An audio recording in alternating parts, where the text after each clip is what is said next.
Hi, it is like 8 something and I'm running out of light, but I am hashtag bored. And I also had an evening coffee, which is something I do often. I don't know, it's like a guilty pleasure because it's like you're not supposed to do that. But I did have an evening coffee and I had planned to film this video. So I was like, let's just film it now. So hopefully I don't talk long enough to where the sun goes down completely because that would be bad.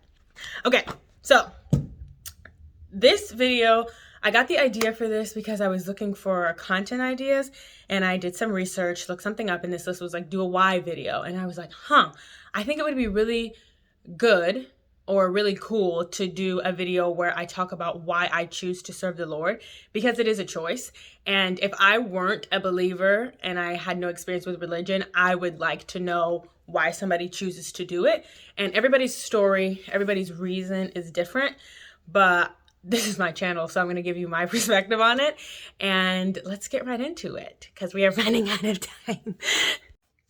Okay, so let's answer the question, get the elephant in the room established. Why do I choose to serve the Lord? And this is a twofold answer. The first fold is that it's literally all I've ever known. And the second fold is that when I chose to serve him for myself fully, it felt like my life truly began. So I'm going to give you some background to that. I grew up a GPK, a grand pastor's kid. My grandfather was a pastor. My grandmother was obviously the first lady. We were a Baptist church. Obviously, my family is Black. So that was pretty typical. I would say, like, it's stereotypical, but yes, I grew up a grand pastor's kid. I was spoiled a grand pastor's kid. I was always in church. And that is why I say it's all I've ever known, because really that's all I've ever known. My mom was the praise and worship leader, so I was that kid too. And then my father is a pastor currently. So I'm a GPK, a PLK, and a PK. Like, I have it all in my blood. Yeah, and I have a devoutly let me try it one more time. I have a devoutly praying grandmother. My maternal grandmother, who is the first lady of the church that I am the GPK of, well, no longer the first lady, but she is the reason that I am in the spot that I am in my life. I honor and cherish that woman forever, because I know without a shadow of a doubt that she prayed me into this life and that she prays for me all the time. We have developed a great relationship and I love to talk to her. I love to spend time with her. She's back in my hometown, which is in New Mexico. But I have a devoutly praying grandmother. So that obviously had a large part and hand in why I chose to be a believer and chose to follow the Lord, because her prayers, the Bible says that the Lord hears the prayers of the righteous, and her prayers set me up to be in a spot where choosing the Lord was the most favorable option, if that makes sense, because choosing the Lord is righteous and it is the right thing to do from my perspective, and I believe that everyone should choose him. But because God is so just and sovereign, and we have an enemy, we have an adversary who doesn't want us to choose him, because it will bring us greater things. It will bring us joy. It will bring us peace. It will bring us all that we were intended to be brought. He sends opposition, and prayer can rebuke and destroy all of that. And that's what she did for me, and she's done for our family. So I think that plays a large role in it. And I will always say that. I will always respect her, because I know that I would be nowhere close to where I am, being able to stand so strong in my faith and foundation without her, like literally nowhere. And that fact is really why I say it's all I've ever known, because she prayed me into this world and she'll pray me out of this world. I'm certain long when she's gone, my children and my children's children will still be feeling the effects, or be living and not enduring, but enjoying the effects of her fervent prayers. So that's why I say it's all I've ever known, because the spiritual side of being with Christ has always followed me. Like, I feel like I've always been in this spiritual cushion because of her prayers, and also constantly being in the church. Like, you get to know stuff about God, even if the church isn't the best church. And that's not what I'm saying about my grandfather's church, because he is still the pastor, but I don't know, because I was little, so I wasn't paying attention to it like that. But I'm just saying, when you are around church and you are around the presence of God, it's easy for you to want to be around it more. When I wasn't at church, when I was at home, I always felt like God was with me because I would say of my grandmother's prayers and because of the fact that I was always in his house, in a place that was or is dedicated to worshiping him and making his name great. I think that is why I never felt like I was without God. Like I always in the back of my head had this knowing that my life was because of God. My life was meant to be given as a living sacrifice to him, and that he would never leave me and would never forsake me. Even when I didn't really commit to like being a Christian when I was younger then, because I didn't really know what that meant. I had never really seen it modeled out. I always knew like that he was following me. Like he was with me wherever I went. There were things that would happen. Like I will tell you this story. When I was 15, my sophomore year, I was playing volleyball and we were coming back from Casa Grande. It's this like little city in Phoenix. And we went to Chick-fil-A and I was like, oh, I should get a salad. Even though I always get nuggets and fries, I was like, let me get a salad. So I got a salad and it happened to be the little side kale salad. And I was like, let me get kale because everyone was talking about kale. So I was like, I'm going to get some kale. So I got the kale salad, but I didn't read the menu because when I was younger and I would get around people, I would get excited and I would like not focus. And so I got the salad and I got on the bus and it's pitch black at this point. Like we beat them. It was fast. We had to play freshman JV and varsity, but it was still dark outside. So it's dark on the bus. I can't see anything. There are no lights. I don't pick up my phone to look at the food, right? And I go to take a bite and there's like this little, it looks like this jelly covered little raisin. There's like all of them in the salad. Before I took a bite, I went to go take a bite and I noticed that and I pulled it out. I think it might have been on my fork. And I was like, ugh, I don't like raisins. I'm not eating that. So then I did get my phone out and I got my flashlight and I looked through the salad and I picked all those things out. Like for the most part, I think I picked them all out. Who knows? But I picked them all out and I came home after I ate the salad. Okay? I ate the salad, ate my food, went home. And then I think it was the next day I told my mom that I got a salad. She was like, well, what salad did you get? The side salad with the tomatoes? I was like, yeah, no, I don't like tomatoes. And I was like, I got the one with kale. And she like looked at me like, oh my God, because I'm allergic to nuts. And if you hadn't figured it out yet, those jelly little covered raisins were not raisins, they were nuts and almonds at that. And so I was an hour and a half away from home, not with my family, and I didn't have my EpiPen. So if I would have eaten that, Lord knows what would have happened. But I tell you that story to tell you because I didn't pick those raisins out because I wanted to. Like something prompted me to look down and see, ew, raisins. Ugh, let me take them out because gross. They were never raisins, bro. And so I was like, what? Like she freaked out. She has a whole Facebook post about it because she was like, look at God. Like I had no idea. But stuff like that would happen to me all the time when I was a kid. Like I have so many stories that I could tell you that are like that. But I say all that to say like God's presence, he made his presence very apparent in my life from the day that I was born. Like growing up, I always knew that God was with me and he was for me. And there was nothing else really for me to choose. And not because it's like, oh, you have to choose God, but because he had always presented himself graciously and given me favor and provided for me whenever I needed something and kept me from things I didn't know I needed to keep myself from. So I always knew that he was there. And because he was constantly there, when I really became aware of what it took to have faith and commit your life to the Lord, it was one of the easiest decisions I ever had to make. The lighting's getting worse. I'm really trying. I look white right now, low key. I don't know. Okay, I'm gonna try to fix it. Is this better? Oh, the yellow lighting. I know. Okay, but it looks better, low key. Okay, let's continue on. So basically, I say all that to say, like, I was never apart from God my entire life. In case you were curious, you've never been either. And I think that on top of that, my family didn't, like, they're not substance abusers.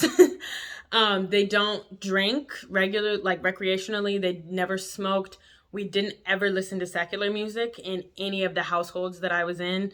My father's, my mother's, my grandmother's, like, that's just not what we did.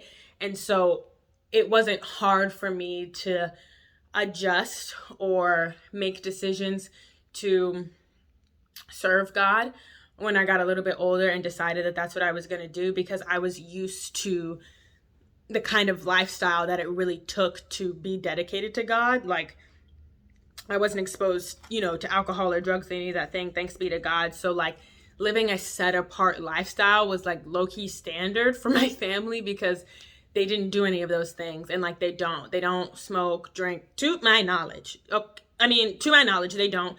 And so I think that also made it easy to understand and follow God, because there was nothing necessarily hindering me physically. Like there was nothing hindering me physically from being able to give myself to God. There was no physical hindrance, because there was no substance in my life that was distracting me from seeing who I really am and giving all that to God or anything like that, And there were spiritual strongholds. I mean, I think those come naturally and in abundance when we're in the flesh, because that's how the world is set up, to present you with all of those things so that you stay away from God and you stay away from purity. It makes it look like you can never achieve that or be holy, when in reality it's low-key a lie. But we're moving on. So that is like the setup. That is the setup of who I am, where I come from, and why I decided to choose God, because the environment was really engineered for me to make no other decision, even though I could have.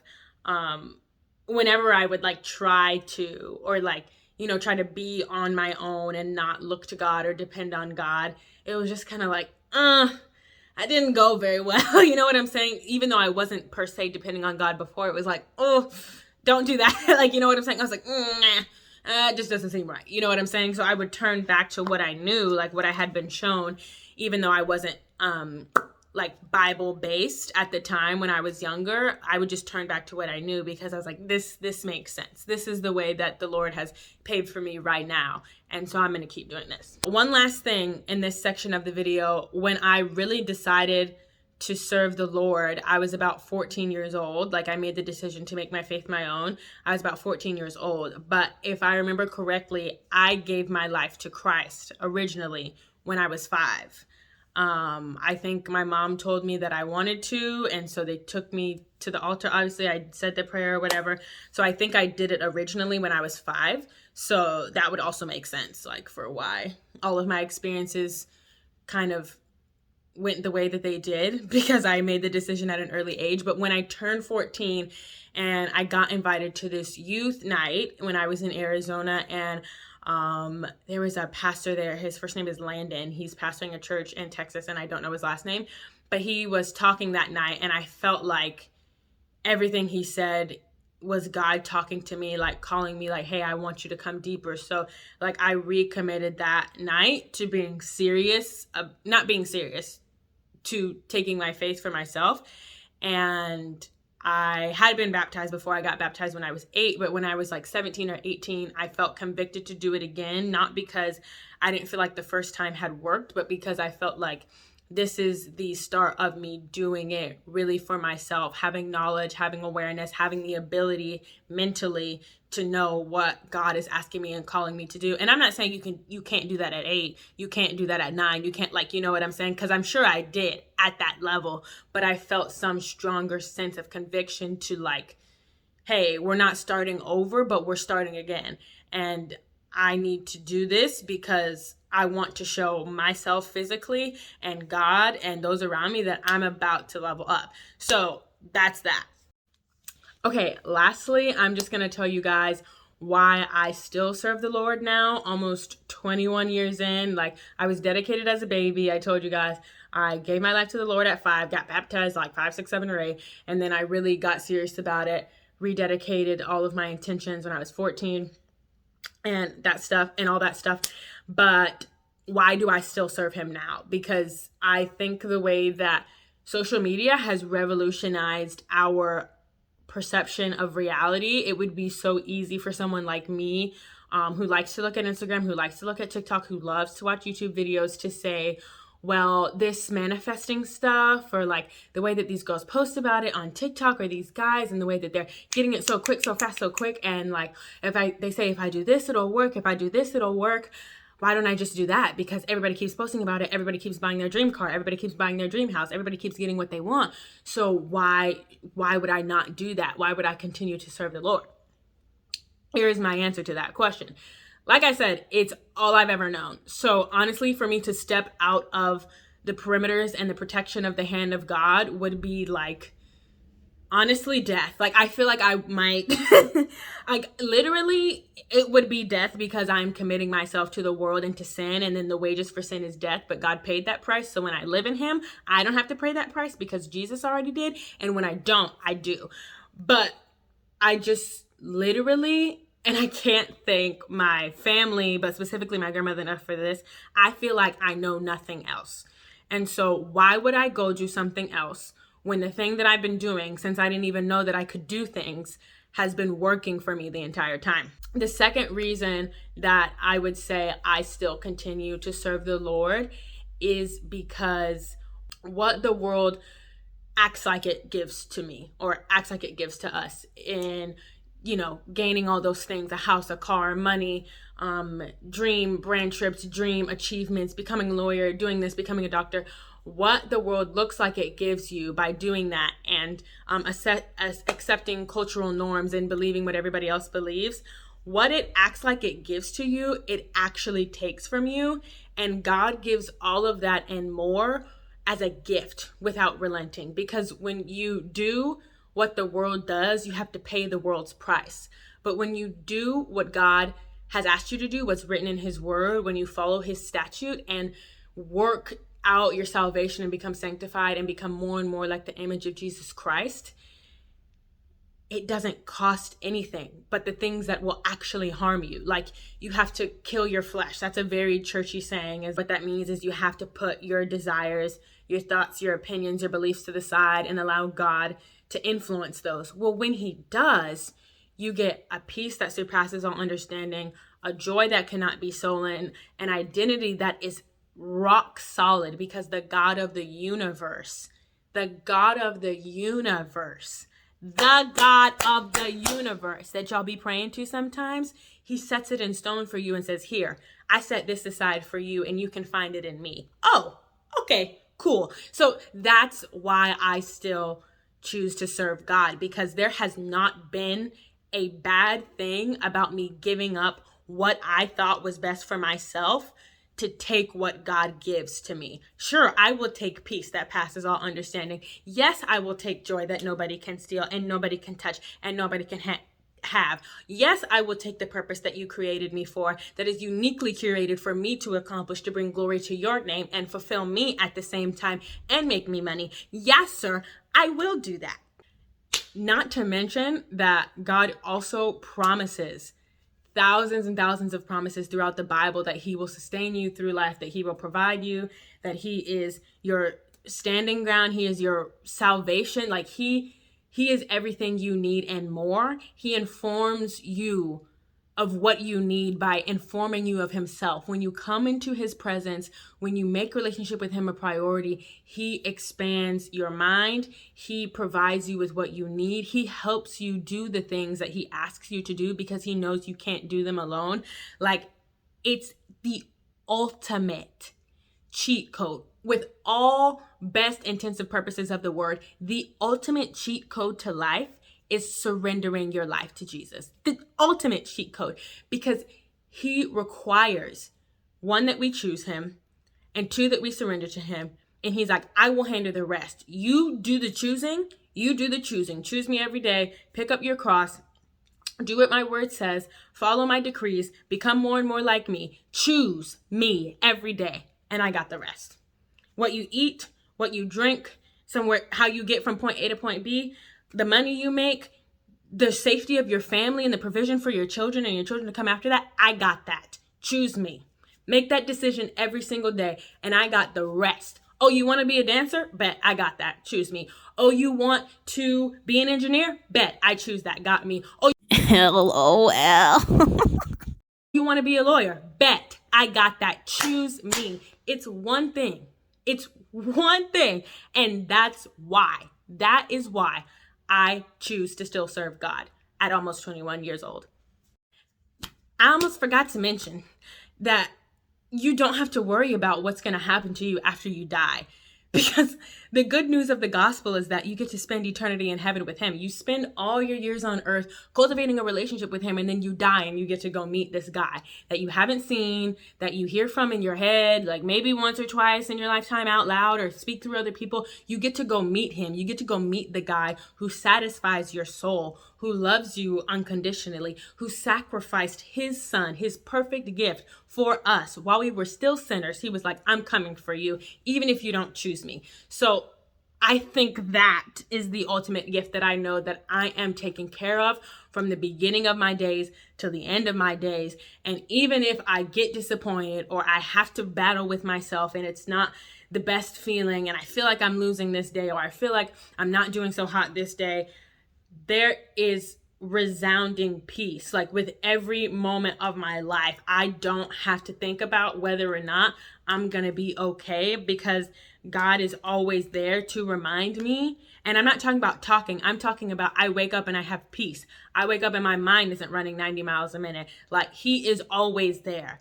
That's why I choose him. Even when I'm pissed off, when I'm mad at something that he allowed to happen in my life, he is always there, smiling at me, loving on me, reassuring me, redirecting me, giving me guidance. Like he has never forsaken me. I promise you.